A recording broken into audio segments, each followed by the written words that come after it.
Good morning. Good morning. We've opened up the webinar and we've got folks joining, so we will get started momentarily.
All right. Well, good morning. We've still got folks joining the call today, but we'll just get started.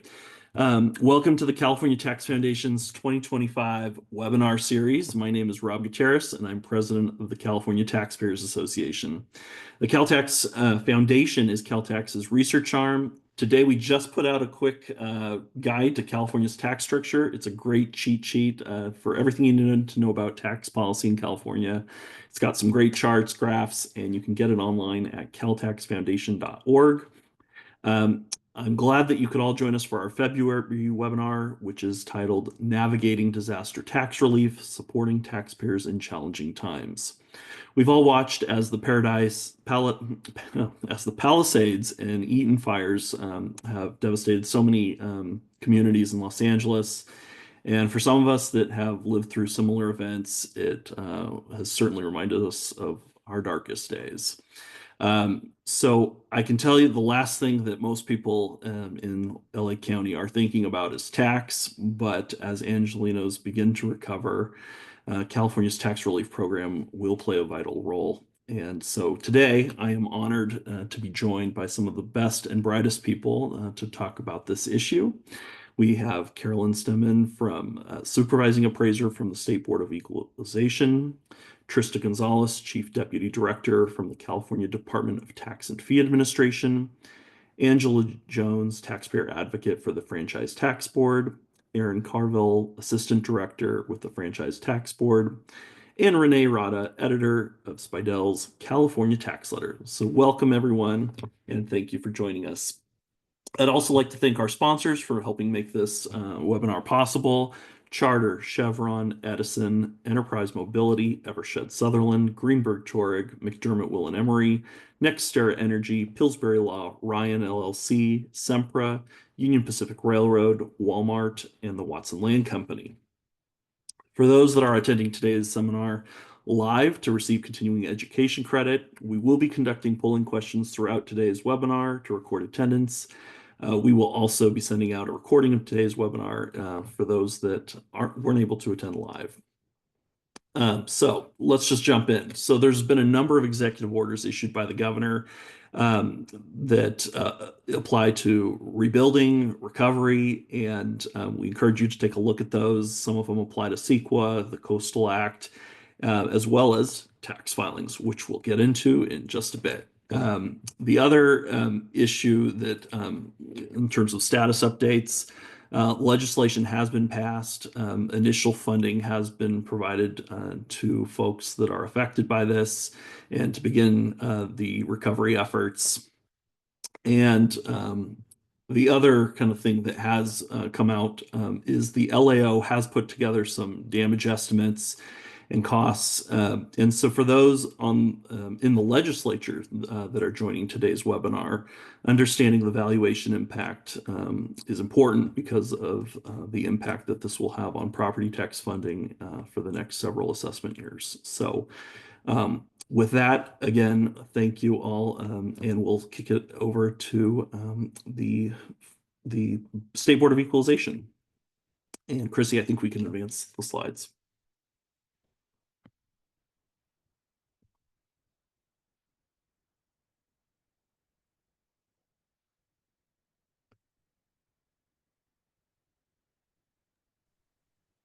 Hey, good morning.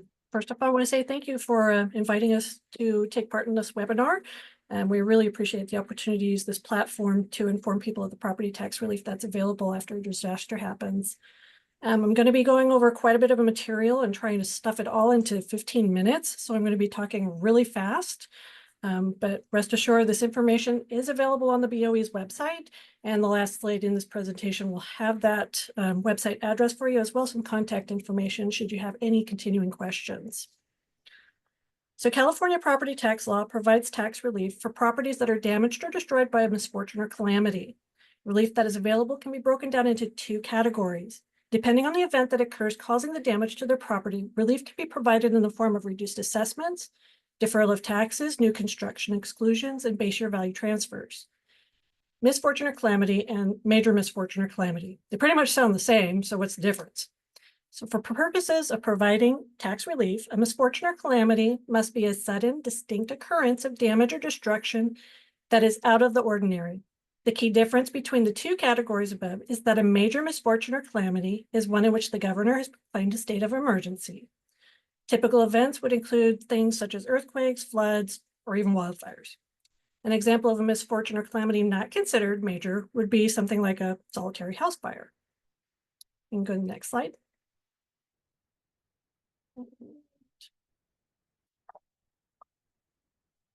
So first, let's go over the reduction in assessed value. So Revenue and Taxation Code Section 170 allows the assessor to reduce the assessed value of a property that's damaged without fault from the owner if a claim is filed within 1 year of the date of damage or the time specified in a county's ordinance, whichever is later. In addition to filing a claim to qualify for relief, the damage to the property must amount to at least $10,000 of the market value of the property. When its assessed value is reduced under these provisions, the current tax bill is reduced on a prorated basis considering the amount of time in the fiscal year the property was undamaged. The fiscal year is going to run from July of 1 year through June of the following year. This applies to all taxable property, both personal and real property that's locally assessed. Tax relief for licensed manufactured homes is covered under a different Revenue and Taxation Code section, which we're actually going to come to a little bit later. You can go to the next slide. So if your property that qualified for relief under Section 170 was damaged in a disaster where the governor proclaimed a state of emergency, the property owner may also be eligible to defer the next installment of property taxes. To defer the next installment, a claim for relief due to misfortune or calamity under Revenue and Taxation Code Section 170 and a claim for property tax deferral must be filed with the county assessor's office. The claim for deferral must be filed before the payment date of the next installment of the following the date of disaster. So the value threshold to qualify for the deferral is a little bit different than what qualifies for a reduction in the assessment. So for property that's eligible for the homeowners or disabled veterans exemption, the damage must be $10,000 or 10% of the fair market value, whichever is lower. And for all other property, the damage must be at least 20% of the market value of the property. The taxes will be deferred until a corrected bill has been sent to the owner or the assessor determines that the property is ineligible for reassessment and the property owner is notified. It's important to note that property tax deferral is not available if the taxes are paid through an impound account. You can go to the next slide. So ordinarily, if a property owner doesn't file a claim for tax deferral, penalties and interest will be applied if the tax bill is not paid by the delinquency date. On January 16th of this year, the governor issued Executive Order N-1025, and this order suspends penalties, costs, and interests on late property tax payments for properties located within specific zip codes. This applies to bills that would be due during the 2025 calendar year and will end April 10th, 2026. Additionally, business owners located in those same zip codes identified in the order who are required to file business property statements with the assessor will have penalties for late filing suspended. However, they must still file by April 1st, 2026. As with the tax deferral provided in Section 194 that we just spoke about, this order does not extend to properties that have taxes paid through an impound account. It also excludes any taxes that were delinquent as of January 6th, 2025. Go to the next slide. So now that we've determined how to reduce an assessment on a damaged property, we can talk about what's available to the owner if they decide to rebuild. Tax relief is available in the form of new construction exclusions when a property owner decides to rebuild on the same site. There are 3 different code sections providing for a new construction exclusion. For all property types and for any disaster, relief can be sought under Section 170. For real property damage destroyed in any disaster or calamity, relief is available under Sections 70 and again 170. Last, for real property damaged in a disaster where the governor proclaimed a state of emergency, an alternate form of relief is available under Revenue and Taxation Code Section 70.5. Each section has different requirements, and we'll go over those in a little bit more detail. So we've talked a couple times about Revenue and Taxation Code Section 170. So some of this is going to sound a little bit familiar and a little bit redundant. But if property has been damaged or destroyed by a disaster, the owner may request that the property be reassessed downwards to reflect the decrease in the current value resulting from the damage or destruction. The property may be eligible even if the damage wasn't caused by a disaster which the governor proclaimed a state of emergency. The property must have sustained damage of at least $10,000. That can be damage to the land, the improvements, or personal property. So improvements can be any structure, fixture, or planted fruit, nut, ornamental, and vines, trees and vines. Again, the claim must be filed with the assessor's office within 12 months of the date of damage. Next slide. So after the property is reassessed downwards, if the damaged property is later restored, repaired, or reconstructed, the property will then be reassessed upwards. Each year, the assessor will determine the amount of reconstruction or repair that has been completed by January 1 up until the point the construction has been completed. A portion of the factored base year value will be reinstated based on the percentage of construction in progress. One of the requirements of the reconstruction or repair is that it be substantially equivalent to the damaged or destroyed property. And a property is substantially equivalent if it's similar in size, use, and quality. So once the repairs or reconstruction are complete and the new taxable value of the property will be the lesser of the full cash value of the property or the factored base year value, or the factored base year value adjusted for any portion of the property that exceeds what the original property was prior to the damage. In other words, there's partial relief available. For example, if the property prior to damage had been a 1,000 square foot house and the reconstructed property is now a 2,000 square foot house, the market value of the additional 1,000 square feet will be added to the reinstated factored base year value. Next slide.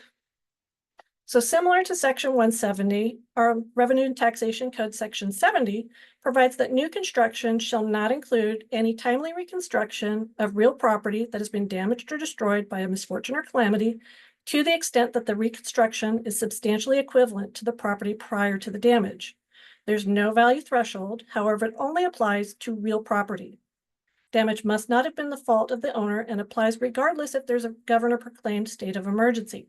Again, if upon completion of construction, the reconstructed property is substantially equivalent to the property prior to its damage, the factored base year value will be restored, and any construction that exceeds what is equivalent will be reassessed at its market value and added to the factored base year value.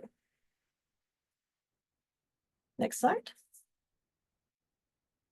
So unlike the relief provided under sections 170 and 70, the relief provided by section 70.5 is only available for properties that are substantially damaged or destroyed in a disaster for which the governor has proclaimed a state of emergency.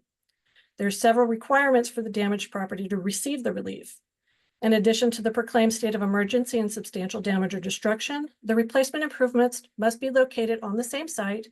Reconstruction must be completed within 5 years of the disaster. The reconstruction must be comparable to the damaged property, and only the owners of the damaged or destroyed property are eligible for this relief.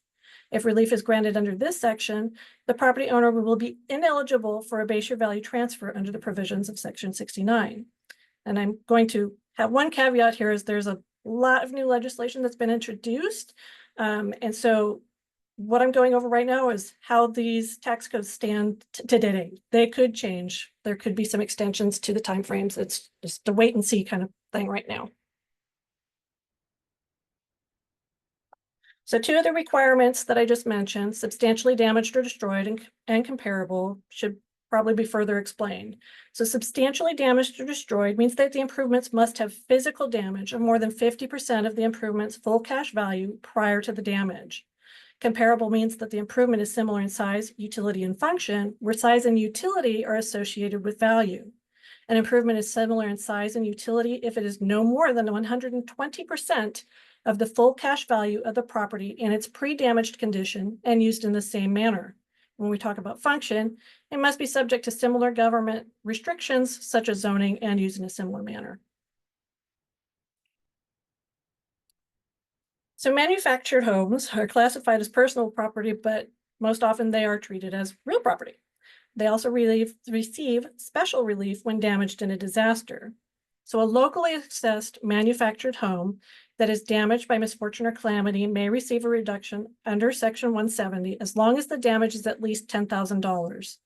Alternatively, section 5813 provides for a reduction in value to full cash value until the unit is restored, repaired, or reconstructed, and there's no minimum damage value requirement. If a manufactured home is either locally assessed or subject to the vehicle license and registration fees, upon timely repair or replacement, section 5825 provides that the assessor is to restore the taxable value so as to produce the same property tax amount as had been when the manufactured home was licensed or registered through Housing and Community Development. If the home is damaged by a major misfortune or calamity, sections 172 and 172.1 may apply. These allow for a reduction in value as long as the mobile home is totally destroyed. Additionally, the section allows for the restoration of the taxable value of this destroyed home when it's replaced with a comparable manufactured home.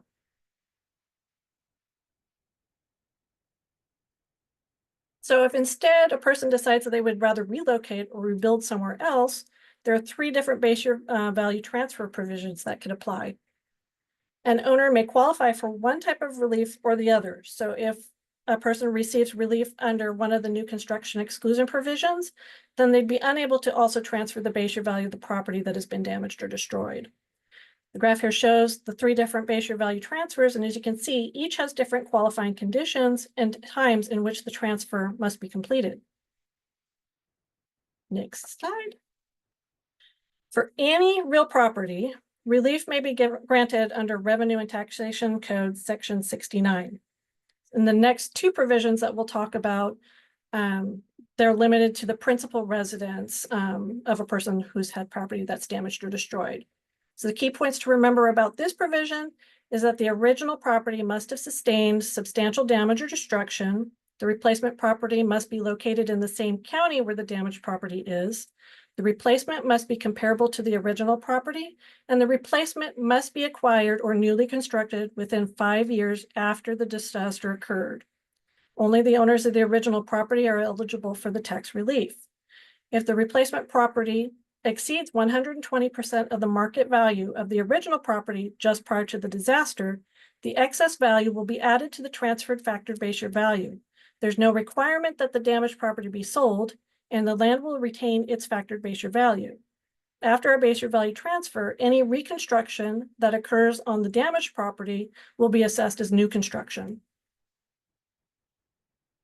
Next slide. Up 69 point, that's the correct one. If the owner wants to relocate or newly construct a replacement for the damaged property in another county, they may be eligible for relief under section 69.3. This provision is a little bit more restrictive in that both the damaged property and the replacement property must be the principal residence of the claimant. Once again, the damaged property must have more than 50% damage to the land or improvements. The damaged property does not have to be sold, and only the owners at the time of the disaster are eligible for the relief. The replacement property must be located in a county that has adopted an ordinance for the transfer of this base year value. The purchase or new construction of the replacement property must be complete within 3 years after the disaster and must be of equal or lesser value. Additionally, a claim must be filed with the assessor's office of the county where the replacement property is located within 3 years after the replacement is acquired or newly constructed. Next slide. So we just got comfortable with comparable meaning similar in size, utility, and function. So now we're just going to throw in equal or lesser value. For property to be considered equal or lesser value for the purposes of section 69.3, the full cash value of the replacement must be 105% of the full cash value of the damaged property if it's purchased or newly constructed within the first year. It can be up to 110% of the full cash value if purchased within the second year, or 115% of the full cash value if purchased within the third year. Unlike with the previous provisions discussed, there is no partial relief if the replacement property is not of equal or lesser value. Next slide. So as of May 6, 2021, there were 14 counties that have adopted ordinances to accept this base year value transfer under section 69.3. Next slide. So the third and last base year value transfer provision is under Revenue and Taxation Code section 69.6.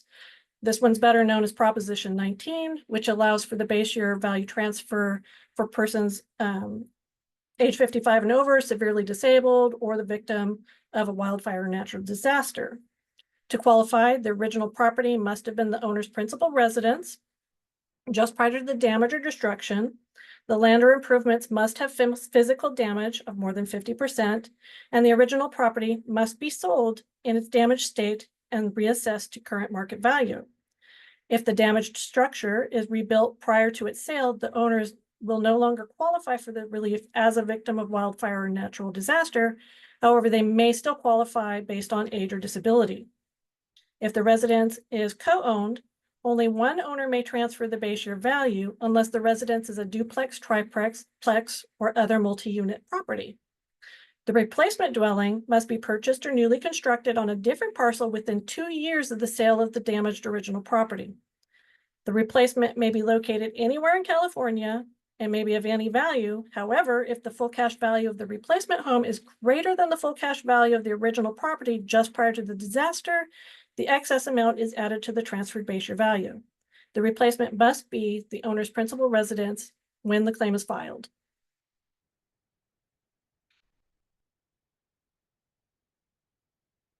So I just mentioned that the property, the replacement property can be of any value. If the replacement property is of equal or lesser value, the factor base year value of the damaged property can be transferred without any adjustment.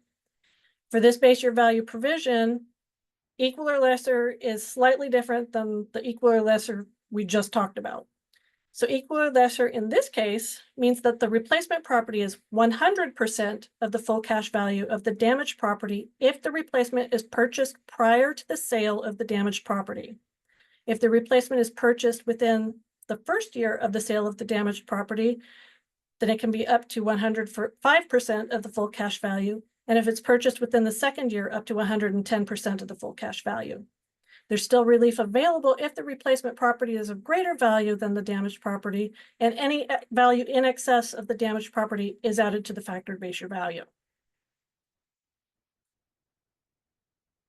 And that brings us to the end of my portion of this presentation. I hope I got it all within 15 minutes. I'm sorry that I had to talk so very fast to cover this, But all the information that we talked about is on the BOE's website at the address listed on the slide there. The Taxpayer Rights Advocate Office also released the information guide for disaster relief of damaged or destroyed property, which is also available on the website. And it breaks down all these provisions in a pretty easily understandable way. If anybody has any other questions, we always encourage people to give our office a call at the number on the screen there. And you can also submit inquiries to ptwebrequests@voe.ca.gov. We do ask that if you email in, if you provide a contact phone number, it will probably take us a little less time to get back to you. It's a lot easier to call and provide you the information. It goes a little faster than having to type it all out. So that is all I have for today, and thank you. Thank you, Carolyn. And Renee, any comments on property tax relief and what property owners should consider? Absolutely, Rob. I have a few comments. I think first of all, your comment about the fact that people aren't necessarily thinking about taxes right now is something really important for practitioners to keep in mind. And property taxes are one of those areas where I like to remind practitioners when we're doing tax planning for clients related to property taxes, it isn't always just a one-time benefit. There's a residual benefit that's related to that, because if you can keep your client's property tax base low, they benefit from that for years to come. And I think when we're talking about these provisions that are available to clients right now, we know that there have been a number of postponements made available to these taxpayers. So the majority of these fire victims don't have to really consider property tax payments until April of 2026. But I think it's important to keep in mind that there's a difference between deferrals and reductions. So while your clients are going to benefit from deferrals, that's great. They do need to keep in mind that deferred taxes are still going to have to be paid. So that's a liability that's coming down the road. And we want to make sure clients are planning for that appropriately when we get to April of 2026. But I think it's really important for clients to not sort of push property taxes to the back of their mind right now and make sure that we are applying for those reduced property tax values where clients qualify. So we do have 12 months to do that, but I think making sure that that's something they're aware of and we're keeping it on the radar and we're really requesting those reduced property tax bases is an important thing. And I think that Carolyn did a great job of talking about the fact that there are so many benefits available to taxpayers for transferring their property tax bases, and it's going to be confusing, and we're going to have to sort of sit back and help clients decide which base year transfer options are best for them. And I think really going forward, when we start looking at these reassessed values as practitioners, we're going to want to make sure that clients are looking at those newly assessed values of the properties, keeping in mind not just looking at what the new assessment is, but as Carolyn mentioned, in some cases, we get an extra 5, 10, or 15% on that fair market value number. And when we're talking about clients with multi-million-dollar properties, that's a big difference that we want to make sure they're not losing the benefit of. So making sure that they understand all the benefits that are available to them and really taking some time to do some planning can help in the long run. Great, thank you. And with that, I think we can move over to Trista. Trista, welcome, and share what we have to talk about for sales and use tax and special taxes and fees. Great, thank you, Rob, and thank you to you and CalTax for hosting this really important webinar and for allowing us to participate. I really appreciate it. Next slide, please. So this is some general information. We try to do everything we can, both for large disasters and small disasters, to help our taxpayers, get their feet on the ground, get their business back together, and then, eventually get back to, selling or whatever they're engaged in and reporting to us.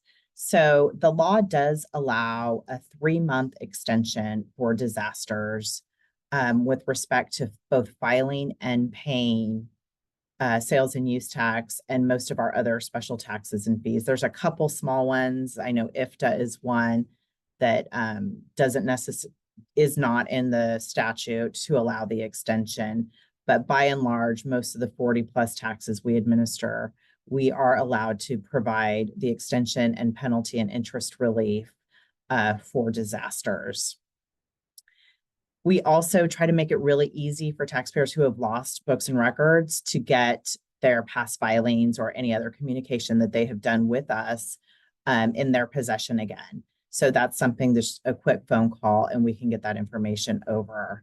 We do have a state of emergency tax page on our website. And the nice thing about that page is it lists all of the declared state of emergencies for the past several years. So if for some reason a taxpayer needs to go back and find out, information on maybe there was an extension during a period of time that now is under audit, or they have some other liability, they can go back and check all of that information out too, for past disasters.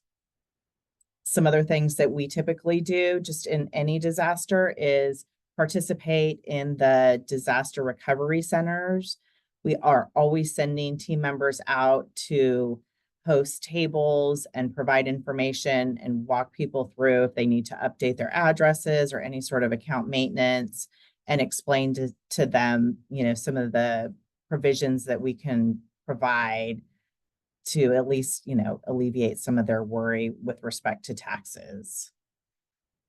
That's sort of a nutshell of general, but with respect to just the Los Angeles, and this also applies to some past disasters, but the law does allow us to go in when there has been a declared state of emergency in a certain area to actually extend automatically the extensions for taxpayers, or we put an indicator on their account that allows for interest and penalty relief without them requesting it.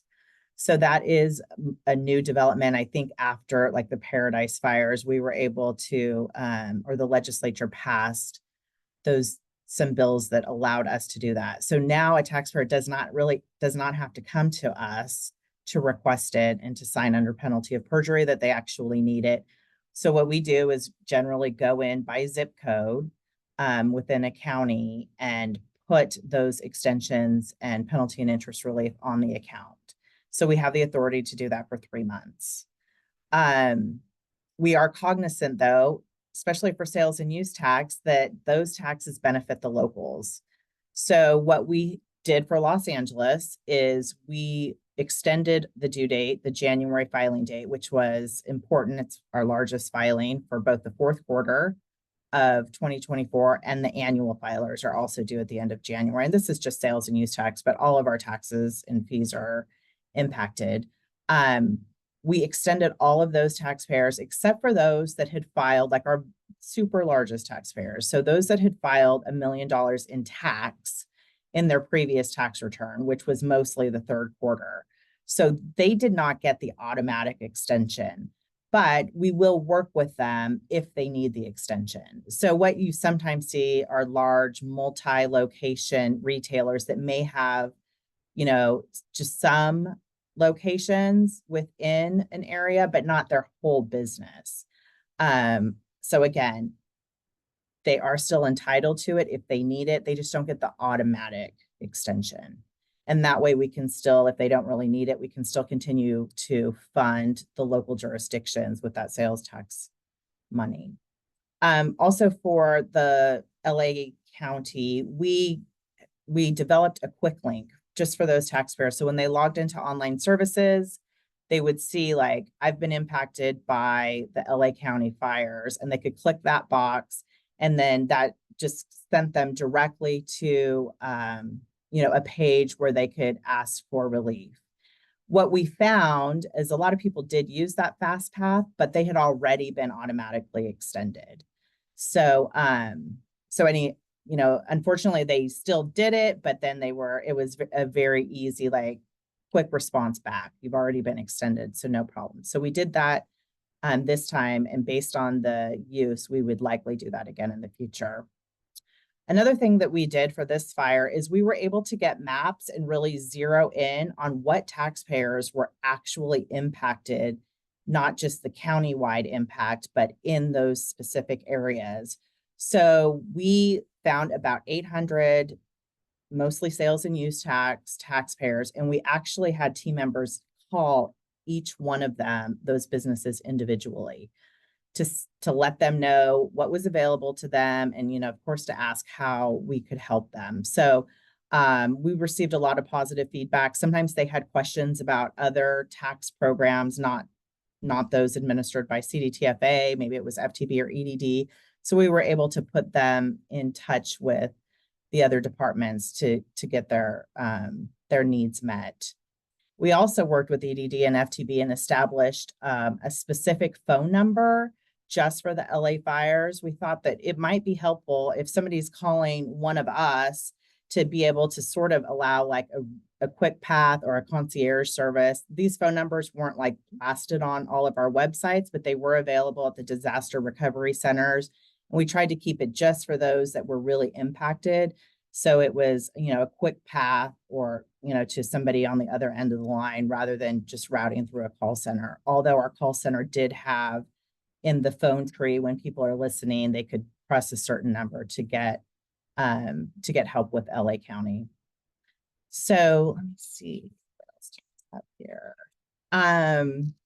As I mentioned earlier, we also had folks in the Los Angeles, Pasadena, and Altadena disaster recovery centers. I think the next slide has, do I have another slide? No, I'm sorry. This was it.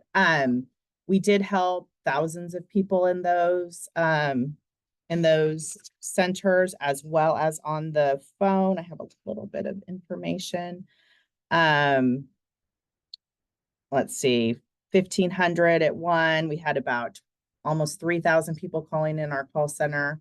So I think overall, people were satisfied with the services we provided.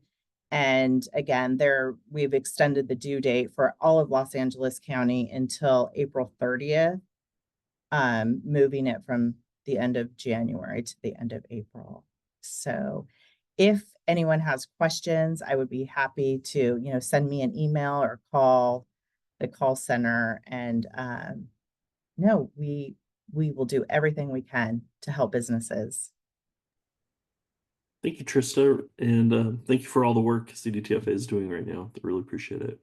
Renee, any comments on what practitioners should be advising clients on sales tax issues? I do have a couple of comments. And first of all, I have to reiterate what you just said, Rob.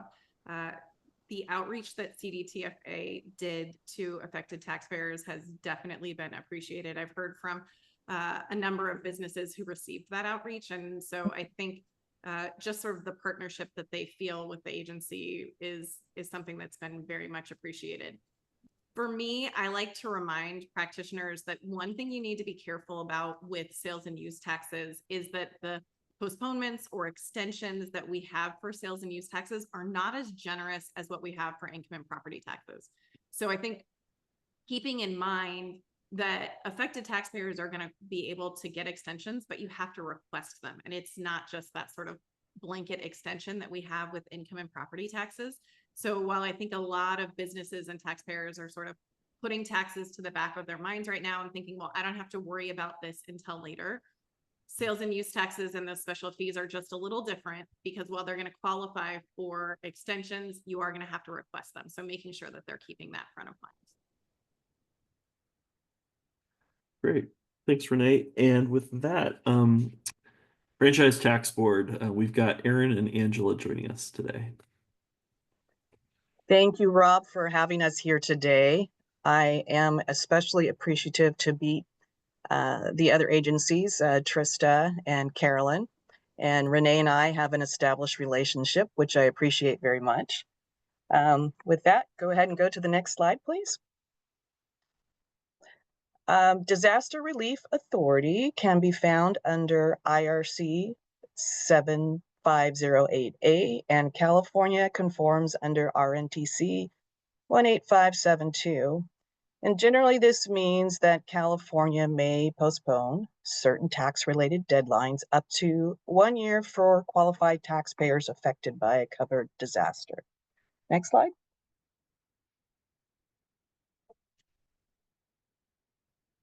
A little bit of highlights under RNTC 18572. After relief is granted at the federal level, state may grant relief, and that's generally after the California governor proclaims a state of emergency. As many of you may know, after the passage of Senate Bill 167, I believe, the authority to make decisions about certain tax deadlines, postponements is now under the Department of Finance. We have instituted a form this year should the federal relief provision extend past the state's postponement period, and that form number is 3872. For example, this postponement is through October 15th, 2025. Let's say that the IRS decides on October 15th to extend that out another month. Your clients can use form 3872 and they can declare why they need that additional relief period. Next slide. So, what deadlines are postponed? Most tax return deadlines, most payment deadlines, and other time-sensitive tax-related actions. A comprehensive list of those can be found in the Revenue Procedures 2018-58. Next slide. Best practices for tax practitioners. It's important that you do identify that your client is affected by the disaster by simply writing on the top of the return in blue or black ink. And if you're using software, follow the software instructions. I know there was a lot of confusion with the San Diego floods, and a lot of practitioners missed that instruction. So just want to make sure that you're all aware that you do have to identify that. FTB's legacy systems aren't as nimble, like the IRS can isolate zip codes. Franchise tax boards' current systems aren't capable of doing that. And so that's the reason why you need to let franchise tax board know that your client does qualify for disaster relief. Next slide. I'm very proud of the relief efforts that Franchise Tax Board has offered. We have a dedicated disaster relief page on our website. We also have some very robust FAQs, and I thank the tax practitioner community for assisting with that, specifically Spidell, who has been very helpful in letting us know the common questions that tax practitioners may have. At our phone lines, we take those questions and the repeat questions, we add them to our FAQs. For the first time, Franchise Tax Board has created a dedicated disaster phone line and a dedicated email ID. The traffic to these resources have been relatively low, but I imagine as filing season ramps up and it's time to file those returns, that will pick up. Currently, we've only had 148 calls and only 37 emails. Like the other agencies, we are very active at the disaster recovery centers. FTB is staffed at 2 of the disaster recovery centers at the UCLA Research Center and the Altadena, and those are open Monday through Saturday, 9 a.m. to 7 p.m. Currently, we've assisted 3,682 disaster survivors. We are offering free copies of tax returns and also expedited POA processing, assisting taxpayers with how to claim disaster losses. The traffic is slowing down. When the centers were first set up, we were receiving about 100 to 200 visitors a day, and that has slowed down to about 30 to 60 visitors per day. And that's all I have. I look forward to hearing what Renee has to offer for tips for tax practitioners. Great, Renee. Any feedback or thoughts? Yeah, I think there's actually one more slide. If you want to click it forward, Krista, that would be great. So I think I would like to mention that it's been great. Franchise Tax Board has been very receptive to the comments that we've provided about the FAQs and helping us to reflect some of the the questions that we're getting most often from practitioners. So I think that's been very helpful. But the one thing I would say, especially from the income tax side for practitioners and taxpayers, is really to take full advantage of the postponements that are provided. I think, one of the things that we've learned in major fires in the past is that it's very emotional for disaster victims. And in some cases, we're talking not just about the clients, but also the practitioners. And so taking advantage of that postponement period is really beneficial. I think, you mentioned earlier, Rob, that you and your family were talking about getting prepared in case there was a disaster and having some checklists and things like that to make sure you're ready if you were ever in a disaster. And I also grew up in an area where we had to evacuate multiple times for fires, and my mom was a bit of a drill sergeant. There were always rules that you had to follow, certain things that you always took with you, all of those important documents. But I think also we learned that in times of stress, sometimes we don't think about dotting all of those I's and crossing all of those T's. And my husband reminded me recently that in the most recent fire, my mother, who was always so organized, she got evacuated before we did. And she showed up at my house wearing every piece of jewelry that she owned and holding 2 bottles of wine, but she did not have a trust. She did not have any of her medication. So now's a really great time for us as practitioners to reach out to clients and just say, hey, make sure you're doing all the things you need to do to be prepared. I think, when we talk about documentation for potential future audits, none of us want to think about that, but it is something that we have to be prepared for in the future. Your clients are taking a lot of pictures with their cell phones and they're documenting a lot of these things. We want to make sure they're keeping all of that data because you might need it later. I also think that when we talk about postponements, it's important to make sure as we approach October 15th and your clients start thinking about making those payments, they're going to be making a lot of different payments all at one time. And they need to understand, we don't want to just make one lump sum payment. We need to differentiate what those payments are for. Are they extension payments? Are we paying pass-through entity tax liabilities? What year are we paying for? All of those things need to be designated on those payments.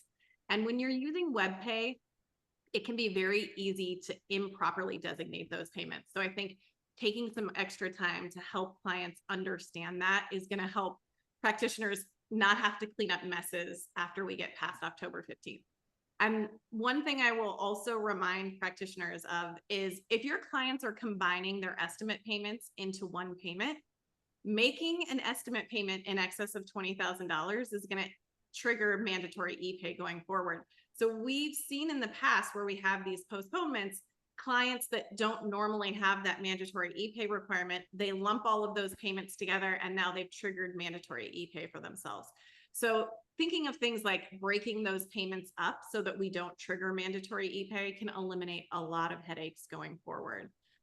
And I think, the other question I've had quite a bit recently is about the fact that because we have a presidentially declared disaster, and it did happen early in 2025, a lot of your clients have the option of taking that disaster loss throwback provision and taking the loss on their 2024 return.